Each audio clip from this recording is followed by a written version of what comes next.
মেক্সিকোর ভয়ঙ্কর Jalisco new generation মাদক চক্রের নেতা নেমিসিও অসিগুয়েরা সেভাতেস সেনাবাহিনীর এক অভিযানের মধ্যে নিহত হয়েছেন।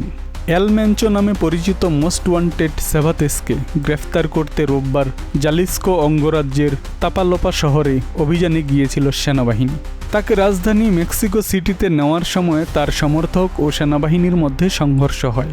সে সময় গুরুতর আহত সেভাতেস পরে মারা যান বলে মেক্সিকোর প্রতিরক্ষা মন্ত্রণালয় খবর দেয়। মেক্সিকোর প্রতিরক্ষা মন্ত্রণালয় এক বিবৃতিতে জানিয়েছে, দেশটির বিশেষ বাহিনীর মাধ্যমে এই অভিযানের পরিকল্পনা ও বাস্তবায়ন করা হয়। মেক্সিকান বিমান বাহিনী ও ন্যাশনাল গার্ডের বিমানও অভিযানে অংশ নেয়। বিবৃতিতে আরও বলা হয়, অভিযানের সময় কমপক্ষে 6 জন সন্দেহভাজন কার্টেল বন্দুকধারী নিহত হয়েছে এবং 3 জন সৈন্য আহত হয়েছে ও একাধিক সাজন যান এবং রকেট লঞ্চার সহ বিভিন্ন অস্ত্র জব্দ করা হয়েছে। জালিস্কো নিউ জেনারেশন কার্টেলের নেতা এল মেনচোকে অভিযানে হত্যা করার পর কার্টেল সংগঠনটি মেক্সিকান সরকারের বিরুদ্ধে যুদ্ধ ঘোষণা করেছে। সংগঠনটি নির্দিষ্ট করে কার্টেলের প্রধান কেন্দ্রস্থল জালিস্কো রাজ্যসহ মেক্সিকান পুলিশের যানবাহন, ন্যাশনাল গার্ড ঘাঁটি এবং রাজ্যের রাজধানী গুয়াদালাজারার আন্তর্জাতিক বিমানবন্দরে আক্রমণ করে।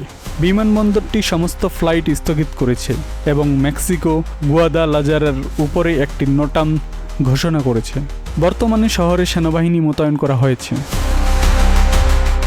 জালিস্কো রাজ্য জুড়ে জেএনজিসি কার্টেল মেক্সিকান সরকারি বাহিনীকে আক্রমণ শুরু করেছে। বেসামরিক নাগরিকদের ভেতরে থাকার আহ্বান জানিয়েছে। তাদের পথে যদি কেউ বাধা সৃষ্টি করে তাকে কোনো দয়া ছাড়াই হত্যা করা হবে বলে মন্তব্য করা হয়েছে। বিভিন্ন ভিডিওতে দেখা গেছে কার্টেল সদস্যরা শহরের বেশ কিছু জায়গায় ও যানবাহনে আগুন ধরিয়ে দিয়েছে।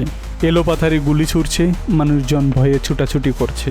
অনেকেই ঘর থেকে বের হচ্ছেন না ভয়ে। তবে মেক্সিকো সরকার বলছে দ্রুতই পরিস্থিতি স্বাভাবিক হয়ে আসবে। আব্দুস সালাম, প্রজন্ম 24।